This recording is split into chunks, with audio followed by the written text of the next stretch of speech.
ይኸውልህ ቦምብ የሆነ ዘገባ ብቻ ስማ። ከጀርባ ምን አይነት ድራማ ሲሰራብን እንደነበረ ድርድር ሲካሄድ እንደነበረ ታውቃላችሁ። ፋይናንሻል ታይምስ እና ኒውዮርክ ታይምስ የተለያዩ በሁለት ጉዳዮች ላይ የተለያዩ ቦምብ ሼል የሆኑ ዘገባዎችን ይዘው ወጥተዋል።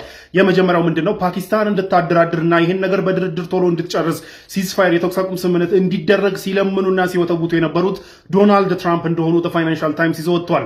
ፓኪስታን ሙስሊም ሀገር ነች፣ ሙስሊም ማጆሪቲ ሀገር ነች። እንዲሁም ደግሞ ለኢራን ደግሞ ጎረቤት ነችና ኢራን በፓኪስታን በኩል ብትለመን ትሰማለች ብሎ ማመናቸውንና እንዲሁም በሌላ በኩል ኢራን ሁርሙዝን ዘግታ የዓለም ነዳጅ አንኮንትሮለብል እየጨመረ መምጣቱን ተከትሎ ትራምፕ ላይ የመጣው ጫና አንድ፣ ሁለተኛ ደግሞ ኢራኖች በተደጋጋሚ ቢደበደቡም ሬዚሊያንት ሆኖ መቀጠላቸውና እጅ አለመስጠታቸው ሰርፕራይዝ ያደረጋቸው ዶናልድ ትራምፕ በፓኪስታን በኩል ልመና መግባታቸውን ፋይናንሻል ታይምስ ይዞ ወጥቷል። ባይ ዘ ወይ የኢራኖችን ሬዚሊየንስ ዶናልድ ትራምፕ በኢንፐብሊክ አድንቀዋል። ባለፈው እንደምታውቁት ሬዚሊየንት ናቸው፣ በጣም እጅ አይሰጡም፣ አይበገሬ ናቸው ብለው ማድነቃቸውን ተናግረዋል። ኤኒዌይ ግን ይህ ሰርፕራይዝ ያደረጋቸው ዶናልድ ትራምፕ እንግዲህ በፓኪስታን በኩል ሲያስለምኑ ነበረ ነው የተባለው። ኤንድ ደግሞ ኦን ቶፕ ኦፍ ዳት ከመቼ ጀምሮ ሲያስለምኑ የነበሩት? የመጀመሪያውን የ48 ሰዓት አልቲሜተም ከሰጡ በኋላ ነው ሲያስለምኑ የነበሩት። ያንን አልቲሜተም ሰጡ። ከዛ ለ5 ቀን አራዘሙት፣ ከዛ ለ10 ቀን አራዘሙት እንደምታውቁት። ከዛ ጊዜ ጀምሮ እንግዲህ ዶናልድ ትራምፕ ኢንፐብሊክ በትዊተር ላይ ቢፎክሩም አልቲሜተሙ ሊያልቅ ነው፣ ላጠፋችሁ ነው፣ ምን ላረጋችሁ ነው ቢሉም ግን በጀርባ ግን ፓኪስታንን ሲለምኑና ሲወተውቱ ነበረ የተባለው። የፓኪስታኑ መሪ ሻባዝ ሸሪፍ ደግሞ የአሜሪካ ፑፔት እንደሆነ ይታወቃል። ስለዚህ በሱ በኩል ሲያስለምኑ ነበረ። ናው የሚገርመው ነገር ምንድነው? የኢራን ዲፕሎማቶች ተደራዳሪዎቹ ቴክስት ሜሴጅ ሲላላኩ እንደነበር ነግራቸዋለሁና ተደራዳሪዎቹ እነ አባስ ምናምን ዲፕሎማቶቹ ተስማምቶ በቃ ተኩስ አቁም ይደረግ ብሎ ተስማምቶ የነበረ ቢሆንም ሪቮሉሽነሪ ጋርዱ ግን አርሚው ግን አልስማማም፣ ጦርነቱን ቀጥላለሁ ማለቱን ተከትሎ ድርድር ላይ አለመደረሱ እንግዲህ አልቲሜተሙ ሲደርስ ድርድር ላይ አለመደረሱ የበለጠ እንግዲህ ፍራስትሬት እያደረጋቸው ዶናልድ ትራምፕ ሲያራዝሙ ነበር ነው የተባለው።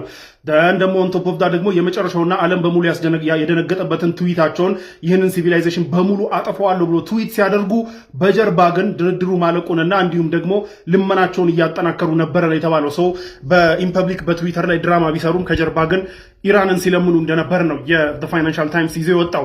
በሌላ በኩል ደግሞ ኒውዮርክ ታይምስ ደግሞ ምን ብሎ ይዘው ወጥቷል? የፓኪስታኑ መሪ እንግዲህ ይህ የመጨረሻው ዓለም የደነገጠበት ትዊት አለ አይደል? ሲቪላይዜሽኑን በሙሉ አጠፋለሁ ምናምን ነገር ያለበት ትዊት። ያንን ትዊት ያደረገው ቀጥሎ የፓኪስታኑ ፕሬዚዳንት ፖስት የሚያደርጉትን ትዊት መጀመሪያ ተነጋግረው ጨርሰው ነው አሜሪካና ፓኪስታን የሚል ነገር ኒውዮርክ ታይምስ ደግሞ ይዘው ወጥቷል።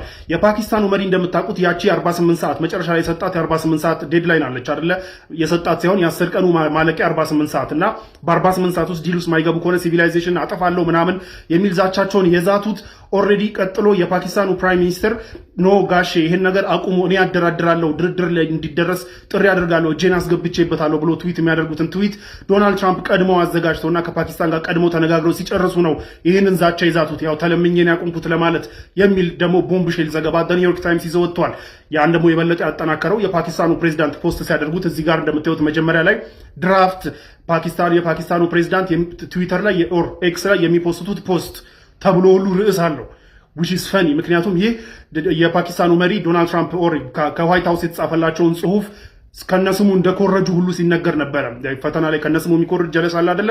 እቺን ድራፍት የፓኪስታኑ መሪ የሚፖስተው ፖስት ተብሎ የተላከላቸውን እዛ ተዘጋጅቶ የተላከላቸውን ያንን አጥፍተው መፖስት ሲገባቸው ቀጥታ ፖስተው መነጋገሪያ ሲሆን ነበረ። ያን ደግሞ ኢምባረስ የሚያሳፍር ነገር መሆኑን ተከትሎ መልሰው ደግሞ ኤዲት አድርገው ያቺን ፓርት አጥፍተው እንደዚህ ፖስተውታል። እና ሲጀመር የፓኪስታኑ መሪ ዶናልድ ትራምፕ ሆይ ተው ይሄን ነገር አቁም ብለው ፖስት እንዲያደርጉ ያደረገው ከዋይት ሃውስ ነው፣ ራሱ ዶናልድ ትራምፕ ነው። ዶናልድ ትራምፕ ነው ራሱን ዶናልድ ትራምፕን እባክህ አቁም ብሎ ሲለምን የነበረው። እንዲህ አይነት ድራማ ሲሰሩ የነበሩት ዶናልድ ትራምፕ በየጊዜው ማንም ሳይላቸው ትዊተር ላይ እየወጡ ዝም ብለው ሲፎክረው ሲያበቁ ሚሰማቸው ሲያጡ ደግሞ ከጀርባ ላለማፈር ተለምኜ ነው ያቆምኩት ለማለት እንዲህ አይነት ድራማ ሲሰሩ እንደከረሙ እንግዲህ ኒውዮርክ ታይምስም ይዘው ወጥቷል። ፋይናንሻል ታይምስም ያንን ይዘው ወጥቷል። ስለዚህ ለምነው ነው ይህንን ሲስፋየር ያደረጉት የሚለውን እንግዲህ ኢት ኢዝ ዋት ኢት ኢዝ።